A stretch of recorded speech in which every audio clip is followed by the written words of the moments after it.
O que um super-herói, meio homem, meio máquina, pode nos ensinar sobre legado de família? Pois é, hoje a gente vai fundo nessa questão, usando a história de origem do ciborgue para falar de um assunto que toca todo mundo. Olha só este provérbio. Os filhos dos filhos são uma coroa para os idosos, e os pais são o orgulho dos seus filhos. Bonito, né? Fala sobre orgulho, sobre conexão, mas e quando o orgulho de um pai bate de frente com o sonho de um filho? É exatamente essa tensão que a gente vai analisar hoje. Então, a nossa jornada começa com o Victor Stone, que muitos conhecem como o herói ciborgue. A história dele é uma lente de aumento incrível para a gente entender as dinâmicas super complexas que acontecem em tantas famílias por aí. A trajetória do Victor é, nossa, marcada por uma divisão enorme. De um lado, ele era um prodígio, sabe? Filho de cientistas super brilhantes. Mas do outro, ele era um atleta com um sonho olímpico. E isso criava um atrito danado em casa. E esse conflito todo acaba levando a um momento trágico. Um acidente no laboratório que, infelizmente, tira a vida da mãe dele e deixa o Victor quase morto. É aí que o pai, num ato de desespero e amor, o reconstrói, o transforma no ciborgue.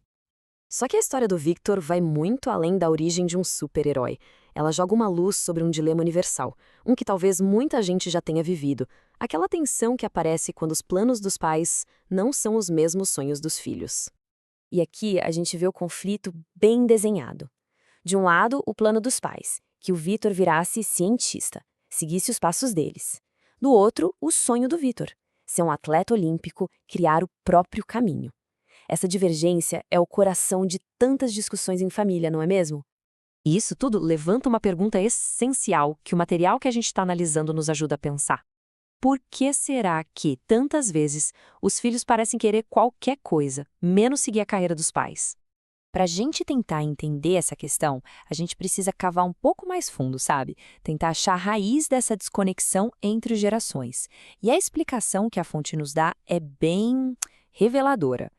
O que se descreve é quase um ciclo, que começa com a melhor das intenções. Os pais trabalham muito, horas a fio, para dar o melhor para a família. Só que, claro, esse foco na carreira acaba gerando ausência no dia a dia. E na cabeça da criança, o trabalho dos pais pode acabar virando o vilão da história. A consequência? Uma decisão muitas vezes inconsciente de não repetir esse padrão, de escolher um caminho diferente, um que, na visão deles, vai permitir mais tempo com a própria família no futuro. E tem um exemplo que ilustra isso perfeitamente: filhos de pastores ou missionários. Eles crescem vendo de perto o sacrifício, as horas doadas, os desafios daquela vida. O que eles nem sempre conseguem ver é a paixão, o propósito por trás de tudo. O resultado é que muitos decidem que não querem aquilo para eles, porque associam a profissão dos pais à ausência e a um fardo pesado demais. Ok, então, como é que se quebra esse ciclo? A boa notícia é que a análise não para no diagnóstico do problema.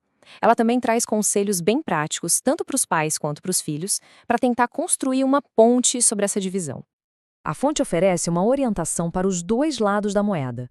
Vamos dar uma olhada primeiro no que os pais podem fazer e depois no que os filhos podem levar em consideração. Para os pais, a mensagem é bem direta.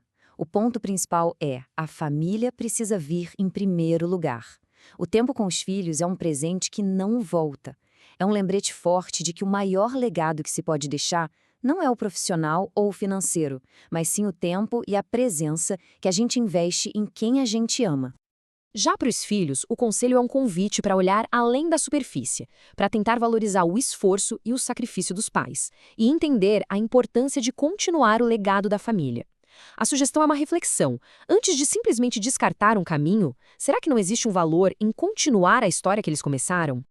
E para que toda essa reflexão não fique só no campo das ideias, a fonte propõe um desafio bem prático, uma ferramenta poderosa para construir pontes de verdade, baseadas em comunicação e entendimento. A ideia é simples, mas ao mesmo tempo profunda. Em vez de assumir as coisas, perguntar. A proposta é que os filhos literalmente se sentem para uma conversa, uma entrevista sincera com os pais, para tentar entender os porquês, as paixões e os sonhos que guiaram a vida deles.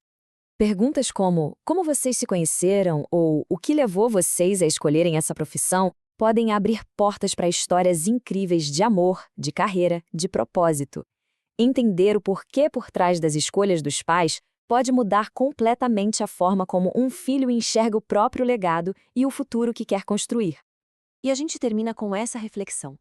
A questão, no fim das contas, não é só sobre seguir ou rejeitar um caminho, mas sim sobre entender, honrar e, a partir daí, decidir de forma consciente qual história vai ser continuada. Qual será o próximo capítulo a ser escrito na grande narrativa de cada família.